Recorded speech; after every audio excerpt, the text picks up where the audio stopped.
down to earth. Do you remember?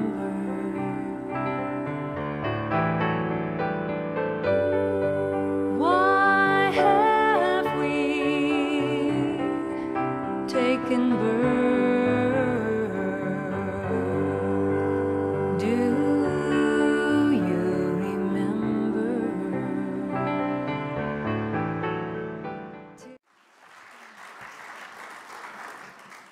Thank you, Mary. That put a smile on my face. I was sharing at the first service, and I realized as I finished that it probably didn't make very much sense. So I'll tie it together through this service, and then you can tell the 9 o'clock people to come back and buy the tape, and maybe it'll all come together. There, your song, Holly, reminded me at the 9 o'clock service, which was really fun because it's a very sincere, devoted group that shows up at the 9 o'clock service. And a comment came back to me, you actually had them clapping and smiling and singing, because they're usually very, very present and very deep in their listening. The song I sang with them was, "If you're happy and you know it, clap your hands." And so we were happy and doing that. Your song reminded me of another one. I have something in my pocket, belongs across my face. I'll take it out and put it on. It's a great big brownie smile. How many remember that one? The girls do.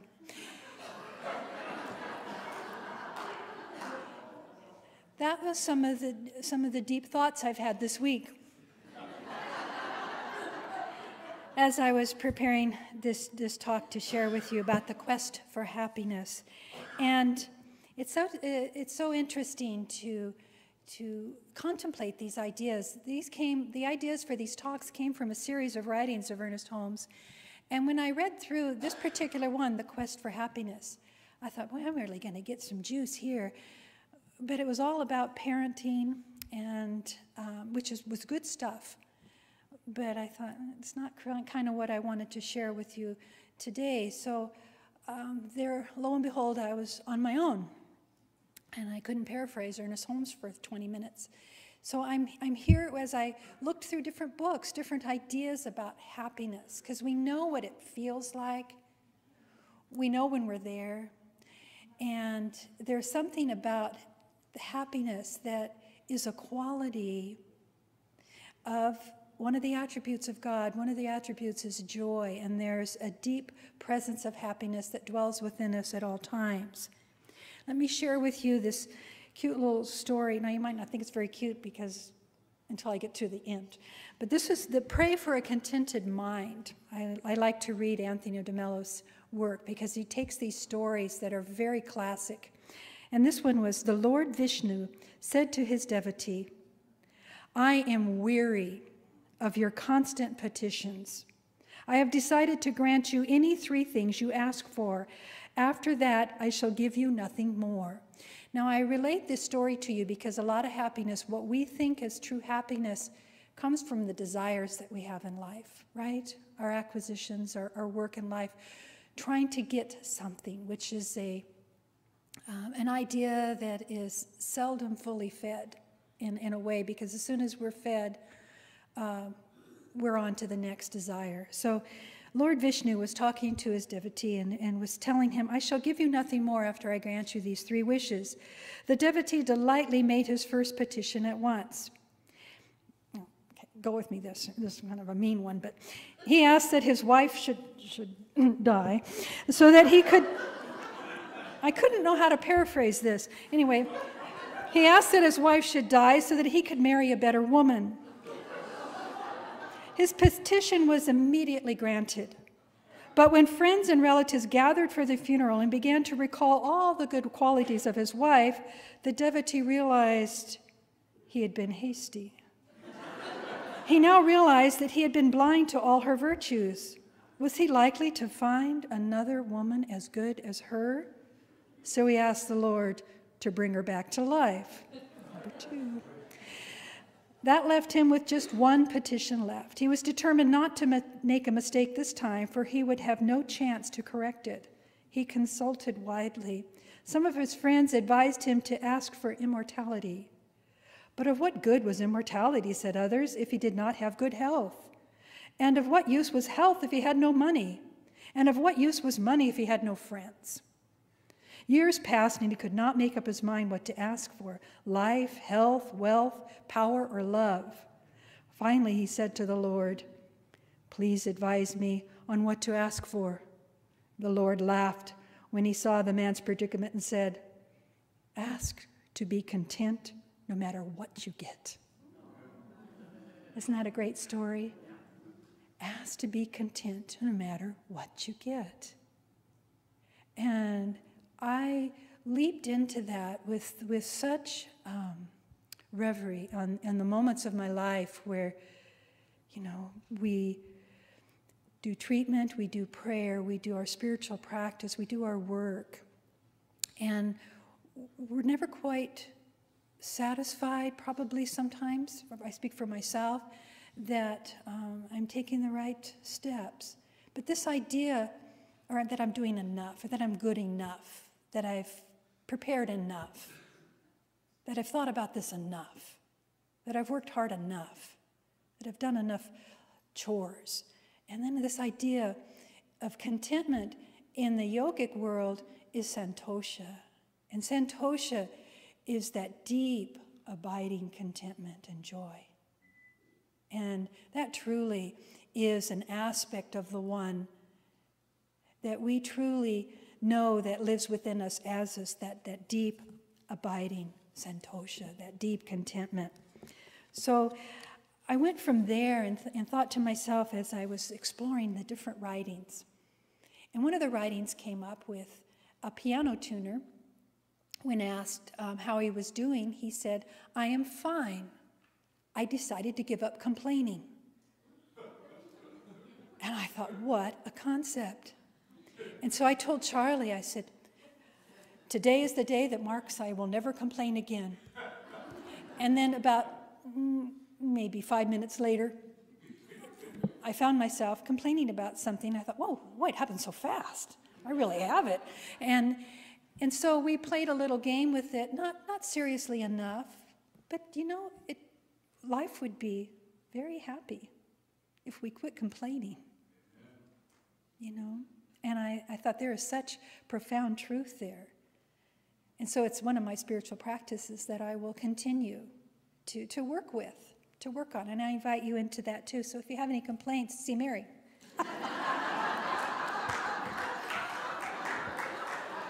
Sorry, Mary. I'm there for you.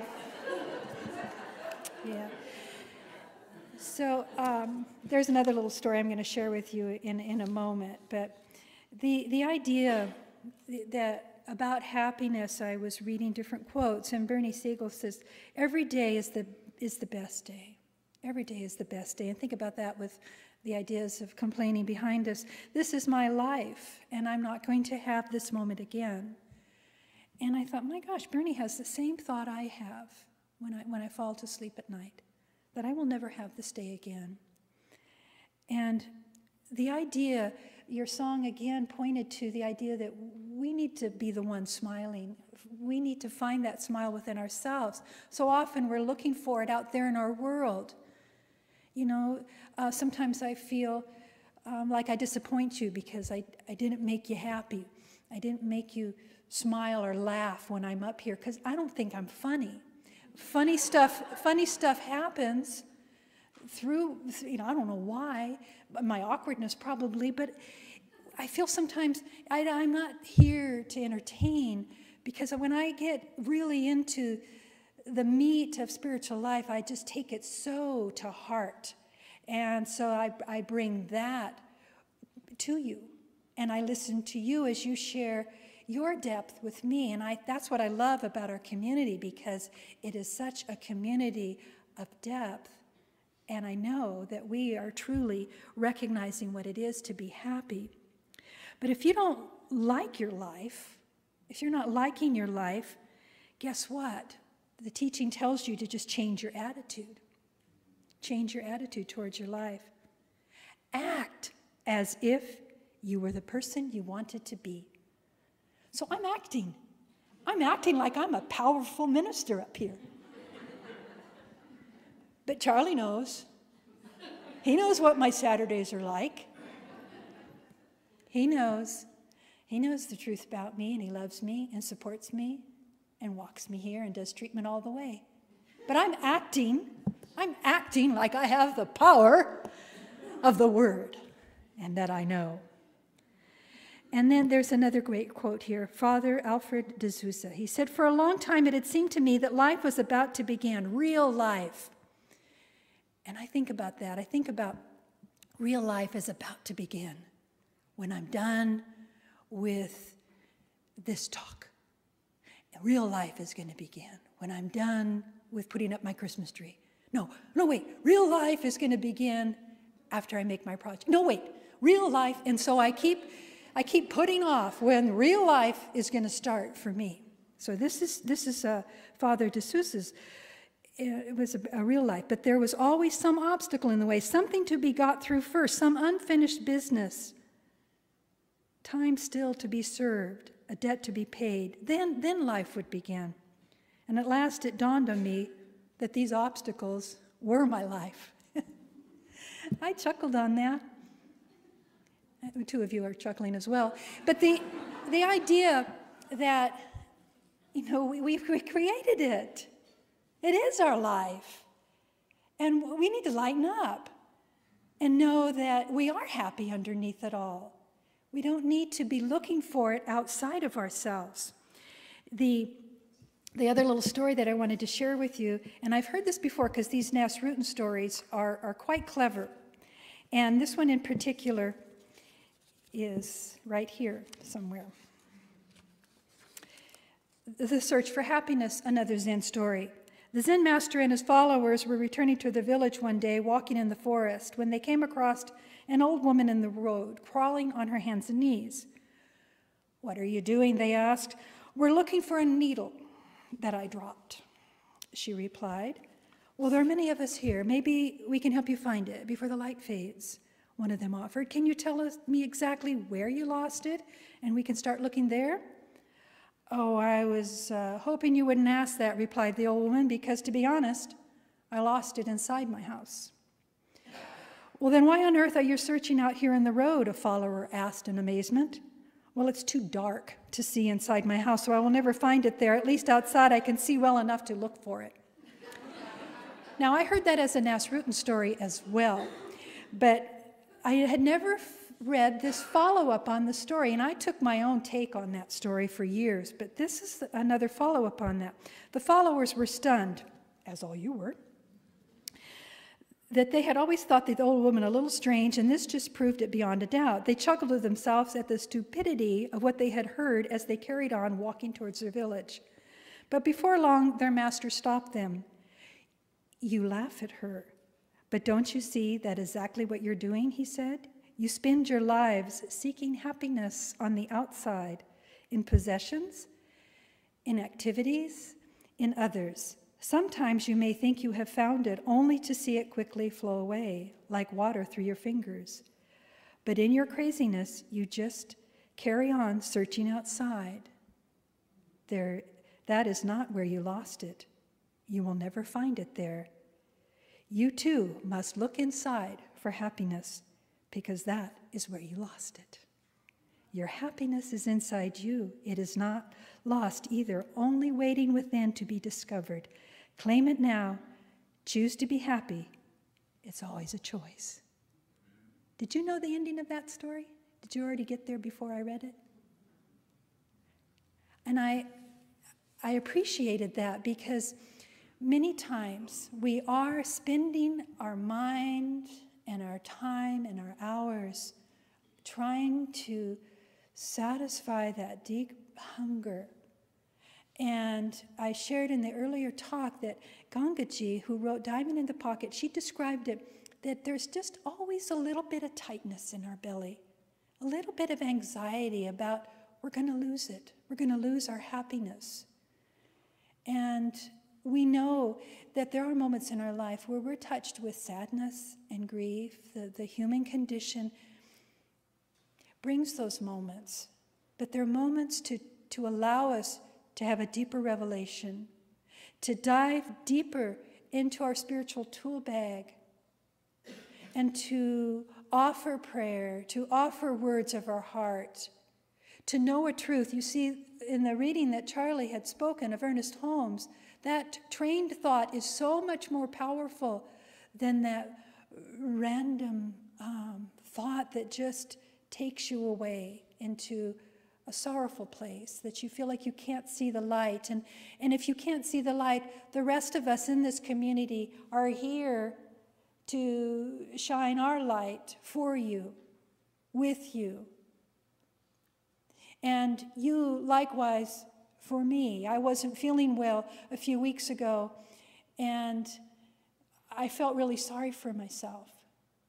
But I put out a little treatment request to our practitioner unit, and there was something deeply, soulfully satisfying to know that when I couldn't see the truth, when I couldn't feel the truth because I was so miserable and complaining, that people loved me enough to speak the word of truth. And so when I was asked after that, when people would say, "How are you doing?" I'm fine. I'm great. I'm happy. I am well. Because there was nothing in me that could doubt the power of their word, the power of their truth. So we're here to call upon one another, even though we still have the choice for that happiness ourselves. Albert Schweitzer says, "You know the disease in Central Africa called sleeping sickness? There also exists a sleeping sickness of the soul. Its most dangerous aspect is one that is unaware of its coming. That is why you have to be careful. As soon as you notice the slightest sign of indifference, the moment you become aware of the loss, if you're feeling that moment of, I'm not happy, it's not in my pocket, I can't even put it on, the moment you notice that, you must realize your soul suffers if you live superficially around that. You have to dive in and find a truth, a spiritual truth, that when you put that smile upon your face, it's genuinely coming from the depth of your soul. So that contentment story, what would you ask for? What would you ask for if those were your 3 wishes? And I love the ending. Let us always know. Let us always be content with no matter what is given to me. Let us feel it for what it needs to be felt, for a greater truth, for understanding, for tapping into my soul so I know truth. So going on, talking about a little bit more about what Gangaji points to, what is happiness? A search for pleasure, comfort, security, position. We're trying to get something that we want more of, so we can do that starting off looking for happiness. That's why we stand in shopping lines. We want something. We don't know really what it is, but we're showed up. We're in the lines. But then we realize I'm not satisfied with that, so we turn to the spiritual life. But then you can also get caught up in your spiritual life, searching for spiritual pleasure, spiritual comfort, spiritual knowledge, spiritual security. And then you get disillusioned here in the search until you recognize, I've never been separate in the first place. You try to find it somewhere else, to find God based on a belief or hope that God will give you the happiness. A belief or understanding that God will deliver everlasting pleasure. He will deliver the comfort, the security to you. But you can't find that kind of happiness because the truth is, God is omnipresent. It already is so. Isn't that refreshing to know? You just take a breath and it was right there all the time. It was right there. You didn't have to do anything except take the visioning course and the foundations class. But it's right there. You seem to overlook your true nature, which is happiness. You're overlooking yourself, going back to the beautiful song that you were inspired to write. So we're responsible for our own happiness. It doesn't come from someone else or outside of ourselves, but they mirror to us what sometimes we need to see. But this is important because oftentimes what makes us not happy is because we got attached to an outcome. And all you can do, all I can do, is give my best effort. That's all I can do. And that's all I ask of you in this moment. That's what the spiritual life is about. Don't complain and give it your best effort. We don't have control over our perception of things.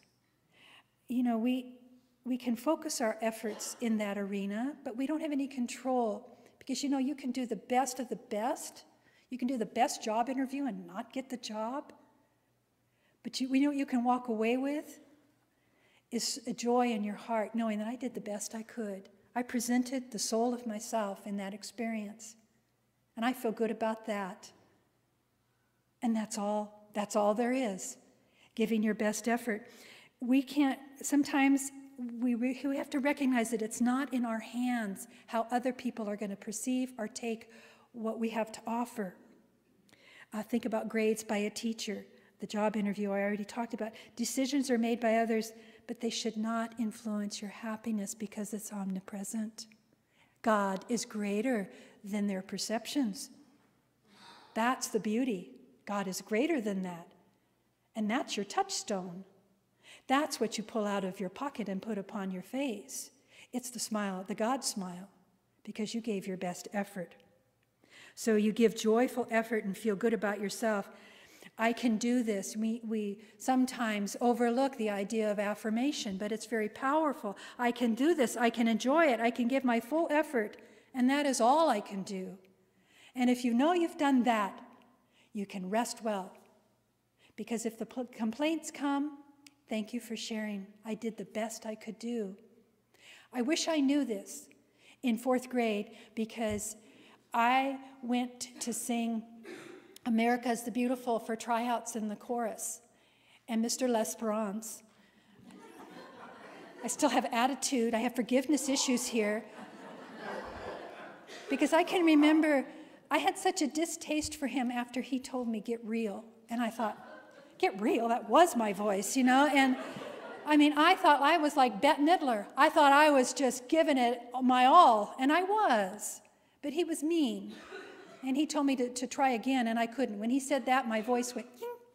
It shrunk down, and I have never sung again. I chant, but you'll see me in here, I mouth the words, and I'm way off key. People get by me, and they put one finger in there, and I know what that means. I know what that means. I'm throwing them off, so I kind of get quiet in that. But Mr. L'Esperance, I say to you right now, you're probably not with us anymore, because you were old then and he used to have dandruff on his ear. I didn't like him. But I want to recognize right now that I did give it my full effort, and that was all I could do. At any moment, there's the possibility of recognizing, at any moment, I want you to hear this. These are powerful words. At any moment, there's a possibility of recognizing the boundless, limitless, eternal, divine truth for yourself. A supreme, unnameable, divine beauty, an emptying of all suffering, and a grace of truth about you. Any moment. It is seen when our eyes turn to look at the beauty and to breathe what is in our present moment. The recognition of this truth is yours to know personally. If you can hold a word of it in memory, then that's just right. Gangaji's teacher had told her the truest teaching is like a bird.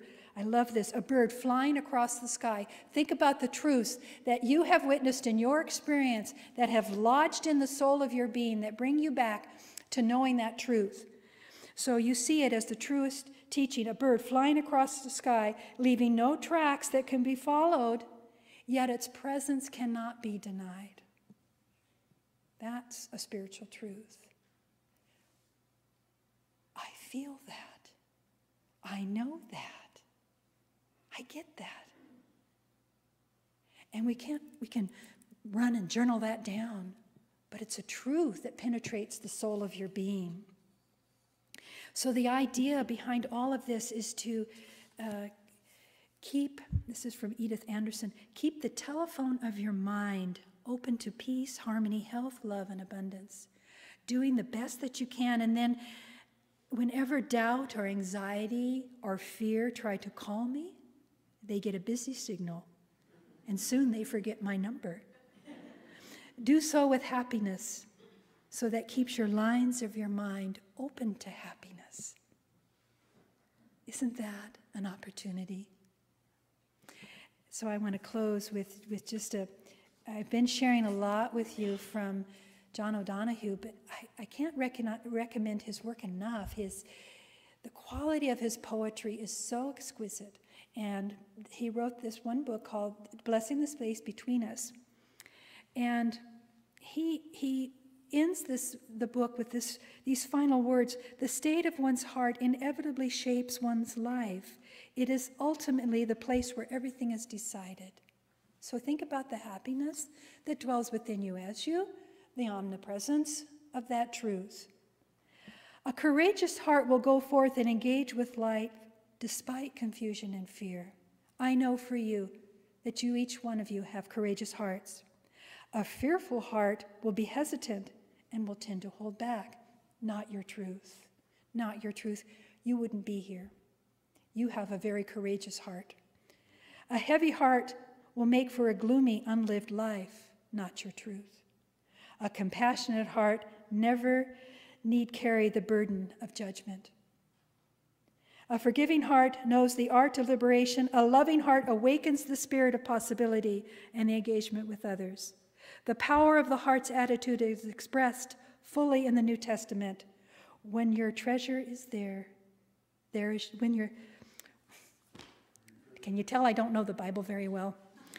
Where your treasure is, there is your heart also. And all through the Old Testament, God is interested only in the heart.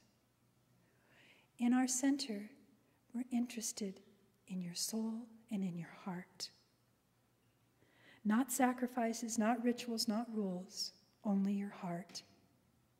Indeed, the mystical tradition would suggest the heart is beautiful precisely because the heart is beautiful precisely because it is where God dwells. The heart is your divine sanctuary. Smile. Smile inwardly to your heart. Join me in this brief knowing of truth.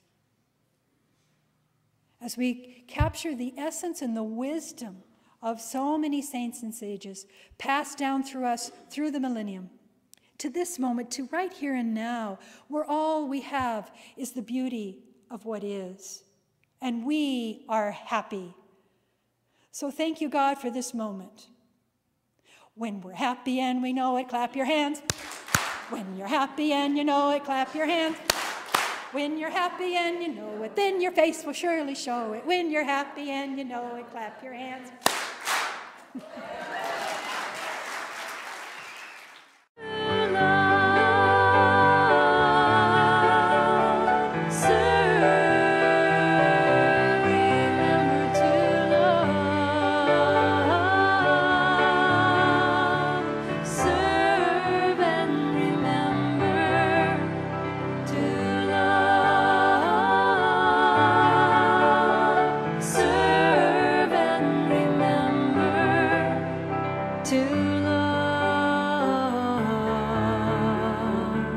Serve